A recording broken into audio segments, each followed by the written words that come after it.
noite. Bruno Gutierrez do GE. Eu gostaria que você fizesse uma análise sobre o que foi a partida e como você recebeu a crítica de parte da torcida ali, que xingou o senhor e tudo mais, em detrimento do resultado de hoje. Bom, a partida começou já com 1-0 praticamente para o Goiás, né? Nós tomamos o gol com 2 minutos. A qualidade do passe do Dadá e da entrada do Pedro, apesar de a gente já ter essa jogada mapeada, né? Faltou a gente estar um pouquinho mais atentos.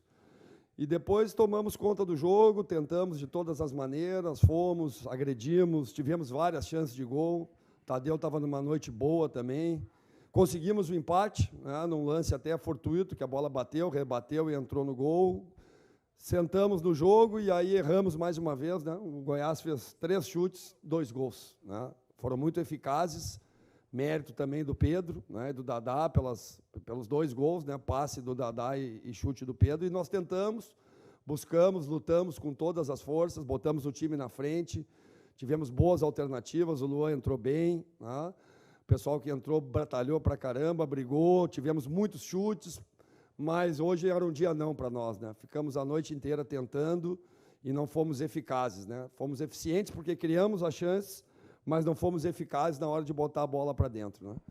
E as críticas são normais, né? Quando a gente perde dentro de casa, nós representamos o Santos, um time grande, o torcedor vem ansioso pela vitória, e a responsabilidade é de todos nós, minha como treinador, dos jogadores, do clube todo, e agora é se remobilizar para fazer um grande jogo lá no Ceará e recuperar esses pontos que nós deixamos aqui. Lisca, boa noite. Boa o Santos noite. Hoje é bem meio de tabela, assim, né? São 8 pontos atrás do G6, 9 acima da zona do rebaixamento. Agora tem uma sequência de 2 jogos fora de casa, contra Ceará e Palmeiras, um clássico. O Santos vai muito mal fora de casa, foram apenas 2 vitórias fora nesta edição do Brasileiro. Como pensar que depois dessa sequência, até voltar para a Vila contra o Atlético Paranaense no fim do mês, como pensar e projetar que nessa sequência o Santos vai ficar mais próximo do G6 e não da zona do rebaixamento? Trabalhando muito, né? É uma oportunidade que nós temos de mudar essa história fora de casa, né? Nós temos 2 vitórias, mas já ganhamos uma do Curitiba há pouco tempo, empatamos contra o Cuiabá, né? Então se mobilizar demais para essas partidas, né? Primeiro a do Ceará, pensar jogo a jogo, depois o Palmeiras, né? O campeonato está afunilando na reta final, no último terço do campeonato, agora faltando 13, 12 rodadas, né? O G6 pode abrir para G8 também, né? Isso é bem viável pelas competições que estão acontecendo. Então, nós temos que recuperar o mais rápido possível, né? Fazer um grande jogo contra o Ceará, que é outro jogo dificílimo. Não tem jogo fácil no Campeonato Brasileiro, principalmente nesse final, cada um com seus interesses, com seus objetivos. E é uma oportunidade que nós temos de mudar essa história fora de casa e mostrar para nós mesmos que nós podemos ser fortes e podemos conseguir resultados positivos que nos dão os 3 pontos que, nessa altura do campeonato, valem ouro, né? 3 pontos, nesse momento, são muito importantes. E, assim como o Goiás veio aqui fora e nos ganhou, nós podemos ir lá também, contra qualquer adversário, enfrentá-los e almejar a vitória, mas precisamos ser muito assertivos, ser mais eficazes, né? Aproveitar melhor as nossas situações de gol e para poder fazer os 3 pontos. O Lisca, falando nisso, nessa situação de gol, eu queria que você falasse um pouquinho sobre a dificuldade do Santos em marcar gols. Você terminou com um time bem ofensivo, mas mesmo assim, rondando bastante a área, mas mesmo assim não conseguiu balançar a rede, não conseguiu buscar o empate. Como você avalia isso e como fazer para o Santos conseguir fazer mais gols nas partidas? Obrigado. Mérito do adversário, circunstâncias do jogo também, né? O gol cedo do Goiás possibilitou que eles ficassem com a linha bem baixa, né? Protegendo bem a área, né? Nós cruzamos muitas bolas, eu tenho aqui, foram quase 40, mais de 40 cruzamentos, né? Eles fecharam bem dentro da área, né? Chutamos também de fora da área, tivemos bola na trave, né? Tivemos muitos escanteios também, né? Bastante.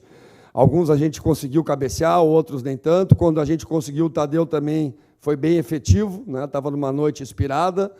Então, é valorizar mais as chances, né? Ser mais assertivos, né? Quando a gente cria a oportunidade.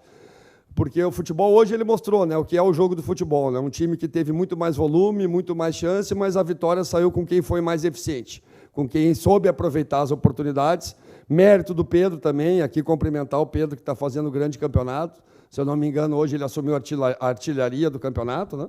Passando, inclusive, o Cano, né? Então, hoje ele foi fatal, né? Nas 2 chances que ele teve, ele aproveitou, e nós tivemos várias, não aproveitamos. Então, é buscar esse acerto e buscar a gente ser mais assertivo quando a gente criar as chances, principalmente no início da partida, para nos dar mais tranquilidade para administrar a partida da maneira que a gente quer e não como o adversário quer. Lisca, boa noite. Duas em uma, por favor. Você, quando foi perguntado agora sobre o comportamento da torcida, você falou que é normal, né? O torcedor é passional. Mas são apenas 7 jogos seu no comando, né? Essa daí foi a segunda derrota. Queria saber de você se tu acha normal essa, por pouco tempo, de paciência do torcedor com você, querendo direcionar para você esse momento, né? E a segunda pergunta, o torcedor tem questionado muito o Zanocelo. Você acha que não vive um bom momento? Pelo contrário, jogou bem hoje, teve bastantes ações dele na partida. Por que talvez o torcedor vive esse desgaste com o Zanocelo? Bom, eu acho que essa insatisfação da torcida do Santos, ela não vem de hoje, né? Ela já vem de 2 ou 3 anos aí, né? De todo o histórico que a gente tem nos últimos anos, de disputar a zona de rebaixamento, de ter dificuldade no Campeonato Paulista, de não estar brigando lá na zona de cima, que é a zona que o Santos está acostumado a brigar, com exceção desses últimos anos, né? Então, acho que ele acaba reverberando no treinador, né? Que é o representante principal.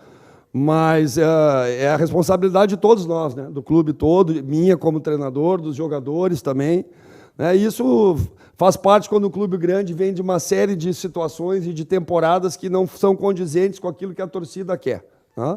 Então, realmente, eu estou iniciando o trabalho, eu sei que a pressão aqui é grande, se os resultados não vierem, as coisas acontecem como acontece no futebol, mas eu estou bem tranquilo porque estou trabalhando bem, acho que o Zanocelo fez um bom jogo, criou bastante possibilidades. O Carvajal também estava bem, mas saiu porque já tinha um amarelo, né? E o Zanocelo não tinha amarelo. Na segunda parte do jogo, nós ficamos só com ele de volante, né? De primeiro, Luan de um lado, Barbosa do outro, Braga, Soteldo e Marcos Leonardo, depois botamos o Júlio, né? Depois botamos o Pires também para agredir mais.